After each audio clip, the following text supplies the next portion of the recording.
Hello everyone, टिकलेज academy YouTube channel में आप सभी का स्वागत है। आज के वीडियो में हम प्रोजेक्शन ऑफ प्लेन का 11th प्रॉब्लम सॉल्व करेंगे। तो क्वेश्चन उसके लिए ऐसा रहेगा, a circular plate of diameter 60 mm is kept on the VP on a point of its circumference. The surface of the circular plane makes an angle of 40 degree to the VP. Draw the projection of the circular plane when the diameter passing through the point on the VP makes an angle of 30 degree to the HP. तो question आपके सामने है। Question में circular plane का projection draw करने की बात हो रही है। तो सबसे पहले हमें true shape of plane draw करना पड़ेगा। इट मींस हमें ट्रू शेप में एज अ सर्कल ड्रॉ करना पड़ेगा, लेकिन वो कहां पे ड्रॉ करना है वो सबसे इंपॉर्टेंट है। It means X Y line के ऊपर या नीचे, दैट इज वीपी में या एचपी में, वो हमें सबसे पहले तय करना पड़ेगा। उसके लिए क्वेश्चन में लिखा है it is kept on the VP on a point of its circumference. It means जो सर्कुलर प्लेन का एक पॉइंट है वो ऑन वीपी है, ऐसा क्वेश्चन में लिखा है। ऐसे में हमें ट्रू शेप ऑफ प्लेन ये भी हमें वीपी में ड्रॉ करना पड़ेगा। It means X Y line के ऊपर। तो एक्स वाई लाइन के ऊपर ट्रू शेप ऑफ प्लेन बनेगा, ये कंफर्म हो गया। तो एक्स वाई लाइन के नीचे हमें ट्रू लेंथ ड्रॉ करना पड़ेगा, वो हमें इन एक्स वाई ड्रॉ करना है। देन आफ्टर हमें सरफेस इंक्लिनेशन एंगल का यूज करके आगे का प्रोसेस स्टार्ट करना है। सरफेस इंक्लिनेशन एंगल यहां पे दिया हुआ है, कितना दिया है देखो, क्वेश्चन में लिखा है 40 degree to the VP. Question में लिखा है circular plane makes an angle of 40 degree to the VP. तो ये जो एंगल है ये सरफेस इंक्लिनेशन एंगल है। देन ये सब होने के बाद हमें एचपी में एक और एंगल लेना है जो कि 30 डिग्री का है, और उसके लिए हमें अल्फा एंगल फाइंड आउट करना है। अब ये कैसे सब ड्रॉ करते हैं, चलो अब ड्रॉ करना फाइनली शुरू करते हैं।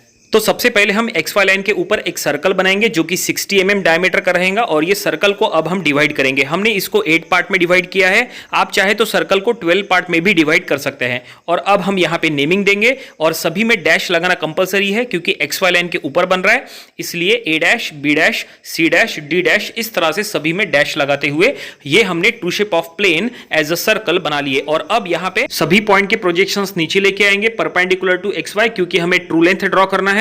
तो देखिए ये हमने परपेंडिकुलर प्रोजेक्टर्स बना लिए हैं, और अब ये ट्रू लेंथ हम बनाएंगे इन एक्स वाई लाइन में इसलिए बनाएंगे क्योंकि क्वेश्चन में लिखा है point of it circumference on VP. ऐसे में हमें ट्रू लेंथ भी पूरा इन एक्स वाई ड्रॉ करना जरूरी है। तो ये हमने पूरा true length X Y line में बना दिए, और अब यहां पे नेमिंग देंगे सभी के प्रोजेक्टर के ऊपर, that is A B C D E, इस तरह से सभी के सभी हम नेमिंग यहां पे दे देंगे। तो ये यहां पे पूरा स्टेज कंप्लीट हो चुका है जिसमें हमने ट्रू शेप ऑफ प्लेन और ट्रू लेंथ कंप्लीट कर लिया है। और अब हमें यहां पे ये जो ट्रू लेंथ है इसको इंक्लाइन करना है।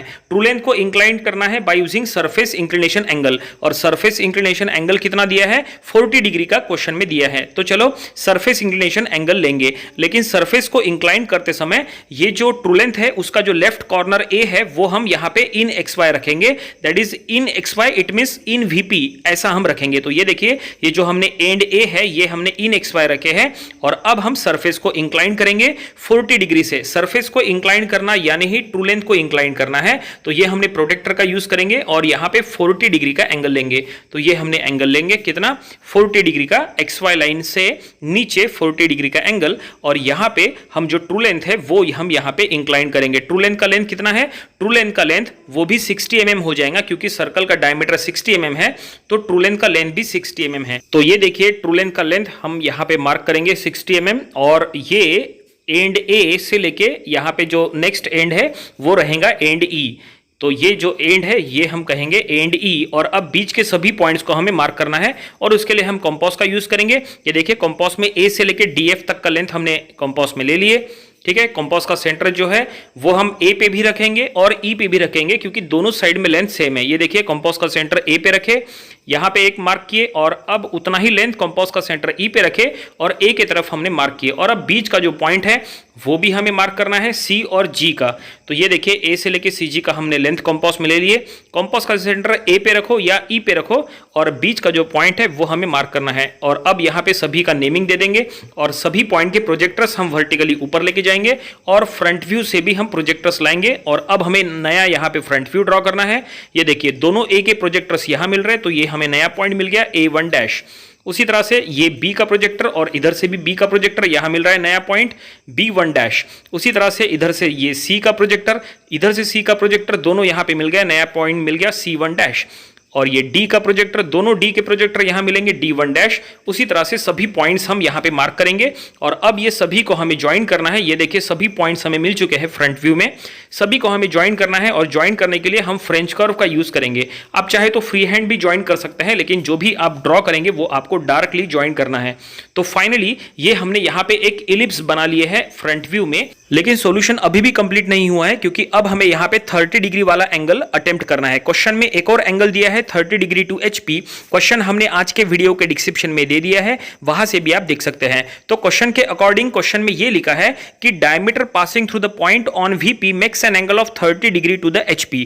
इट मींस जो सर्कुलर प्लेन का पॉइंट ऑन VP है वो पॉइंट से निकला हुआ जो डायमीटर है वो 30 डिग्री इंक्लाइन टू HP है। ऐसे में हमें वो डायमीटर को इंक्लाइन करना पड़ेगा कितना, 30 डिग्री से। लेकिन हमें यहां पे अल्फा एंगल फाइंड आउट करना पड़ेगा। तो ये कैसे फाइंड आउट करेंगे जरा ध्यान से देखिए। सबसे पहले यहां कहीं पे भी हमने एक पॉइंट ले लिए XY लाइन के ऊपर, और XY लाइन को एग्जैक्टली पैरेलल हम ये पॉइंट से एक हॉरिजॉन्टल लाइन बनाएंगे। कितना भी लंबा बनाओ कोई दिक्कत नहीं है। तो हमने एक पॉइंट से हॉरिजॉन्टल लाइन बना दिए और अब आप ये पॉइंट पे क्या करेंगे, 30 डिग्री का एंगल लेंगे। तो हम यहां पे प्रोटेक्टर लेंगे और यहां पे 30 डिग्री का एंगल पहले लेंगे और फिर हम अल्फा एंगल फाइंड आउट करेंगे। नंबर ऑफ स्टूडेंट्स को इसमें कंफ्यूजन होता है, तो इसको आप प्रॉपर्ली समझ लो। ये हम नॉर्मल प्लेन से पूरा का पूरा ड्रॉ कर रहे हैं। तो ये देखिए हमने 30 डिग्री का एंगल ले लिए और ये हमने 30 डिग्री एंगल पे एक हमने लाइन बना दिए। और अब इसके बाद का जो प्रोसेस है वो सबसे इंपॉर्टेंट है, उसको आपको प्रैक्टिस बुक में जरूर प्रैक्टिस करना चाहिए। नंबर ऑफ स्टूडेंट्स वहीं पे गलती करते हैं, तो ये जरा ध्यान से देखिए। अब हमें क्या करना है, अब ये जो ट्रू शेप ऑफ प्लेन है, ट्रू शेप ऑफ प्लेन में जो सर्कल का ट्रू लेंथ है, जो सर्कल का ट्रू लेंथ है एज ए डायमीटर, वो आप कंपास में लेंगे। A डैश E डैश ये हमने कंपास में ले लिए। कंपास का सेंटर ये नीचे हमने रखे और ये जो 30 डिग्री वाली लाइन बनाए उसके ऊपर हमने मार्क किए। ये लाइन थोड़ी सी छोटी हो गई, इसको हम थोड़ा सा लंबा कर लेते हैं और जहां पे हमने वो मार्क किए हैं वहां से अब हमें हॉरिजॉन्टल लाइन ड्रॉ करना है। देखिए ये यहाँ पे हमने कट किए थे और यहां से अब हमें एक हॉरिजॉन्टल लाइन ड्रॉ करना है पैरेलल टू XY। तो ये हम पैरेलल टू XY ड्रॉ करेंगे, एग्जैक्टली पैरेलल होना चाहिए। और ये हॉरिजॉन्टल लाइन सबसे इंपॉर्टेंट है क्योंकि यहां से इसके ऊपर अब हमें जो फ्रंट व्यू, ये देखिए ये जो फ्रंट व्यू में जो हमने एलिप्स बनाया है, ये एलिप्स में A1 डैश E1 डैश, ये जो फ्रंट व्यू का जो डायमीटर है ये हमने कंपास में उतना लेंथ ले लिए।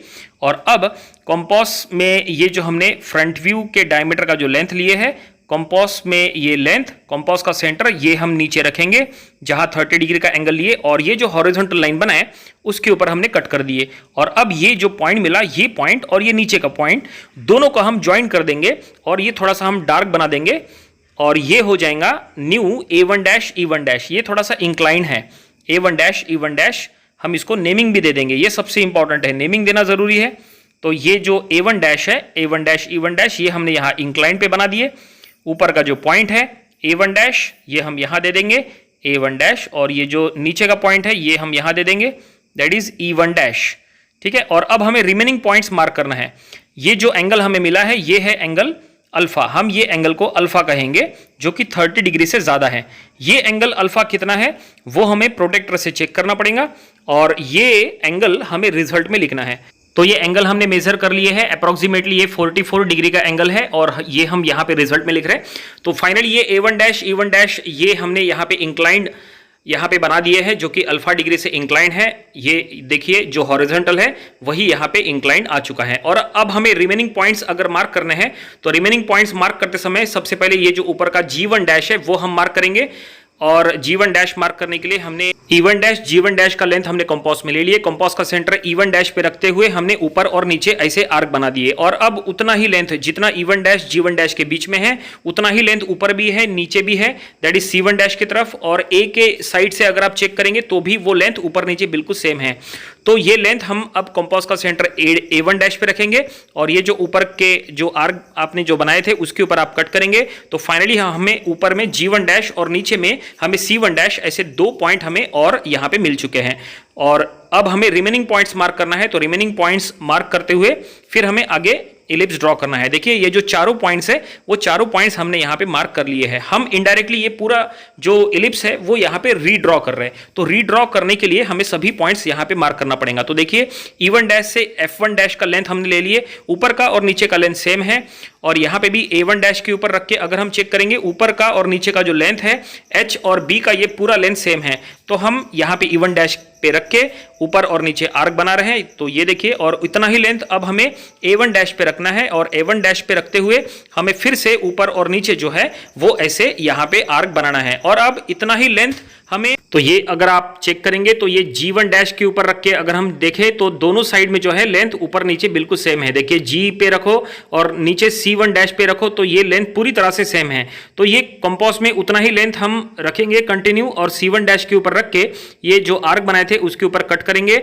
ये G1 डैश के ऊपर रख के भी ऊपर नीचे कट करेंगे। तो फाइनली सभी पॉइंट्स हमने यहाँ पे मार्क कर लिए हैं और अब हम ये सभी को ज्वाइन करना है। यहाँ पे सबसे पहले हम नेमिंग दे देंगे, ये है that is B1 dash, then ये है next point that is D1 dash, then next यहाँ पे आएगा F1 डैश और यहाँ पे नेक्स्ट आएगा दैट इज H1 डैश। और सभी को अब हम ज्वाइन करेंगे और ज्वाइन करने के लिए हम फिर से फ्रेंच कर्व का यूज करेंगे। आप चाहे तो फ्री हैंड भी ज्वाइन कर सकते हैं। तो यहाँ पे ये रीड्रॉ हमने कर लिया है जो कि अल्फा डिग्री से इंक्लाइन है। और अब यहाँ से सभी पॉइंट के प्रोजेक्टर्स वर्टिकली नीचे लेके आएंगे और यहाँ पे हम न्यू यहाँ पे टॉप व्यू बनाएंगे। देखिए ए का प्रोजेक्टर ऊपर और ऊपर से जो आ रहा है और हॉरिजॉन्टली इधर से आ रहा है, यहाँ पे मिल रहा है, तो ये हमें न्यू पॉइंट मिला है A1। उसी तरह से यहाँ से बी का प्रोजेक्टर, ऊपर से बी का प्रोजेक्टर यहाँ मिल रहा है, तो ये हो गया दैट इज B1। ये अब नया टॉप व्यू बनने वाला है, इसलिए सभी पॉइंट्स हमें यहां मार्क करना है। ऊपर से C आ रहा है और ये C आ रहा है, हमें यहां पे मिल गया C1। देन इधर से D का प्रोजेक्टर, ऊपर से D का प्रोजेक्टर यहां मिल रहा है, तो ये हो गया D1। इसी तरह से सभी पॉइंट्स हमें मार्क करना है। और अब सभी पॉइंट्स मार्क करने के बाद हमें सभी को ज्वाइन करना है। ज्वाइन करने के लिए हम फिर से फ्रेंच कर्व का यूज करेंगे तो हमें नया टॉप व्यू यहां पे मिल जाएगा और सॉल्यूशन यहां पूरी तरह से कंप्लीट हो जाएगा। तो फाइनली क्वेश्चन में जो कुछ भी लिखा था उसके अकॉर्डिंग हमने यहां सॉल्यूशन बना लिए है। क्वेश्चन में लिखा था circular plane has one of the point of circumference on VP, ये भी हमने यहां पे शो किया है। क्वेश्चन में लिखा था surface incline 40 degree to VP, वो भी यहां पे दिखाई दे रहा है। And diameter passing through a point on VP makes an angle of 30 degree to HP, वो भी हमने यहां शो किया है by using alpha degree angle. और अल्फा कितना है वो भी हमने यहां पे रिजल्ट में लिख दिया है। उम्मीद करते हैं कि ये सॉल्यूशन आपको समझ में आया होगा। ये था आज का प्रोजेक्शन ऑफ प्लेन का क्वेश्चन नंबर 11। इसके पहले के सभी वीडियोस देखने के लिए आज के वीडियो के डिस्क्रिप्शन में जाइए, वहां पे आपको इसके पहले के सभी टॉपिक्स के प्लेलिस्ट का लिंक मिल जाएगा। वो लिंक पे क्लिक करके आप आसानी से इसके पहले के सभी वीडियोस देख सकते हैं। आपको अगर आज का वीडियो पसंद आया है तो आप इसे लाइक करिए, अपने फ्रेंड्स के साथ शेयर करिए। कुछ डाउट्स है तो आप हमें कमेंट सेक्शन में पूछ सकते हैं। और आपने अगर हमारा चैनल सब्सक्राइब नहीं किया है तो आप इसे सब्सक्राइब करिए ताकि इसी तरह के यूजफुल वीडियोस आपको हमेशा मिलते रहें। तो मिलते हैं नेक्स्ट वीडियो में। Thank you very much.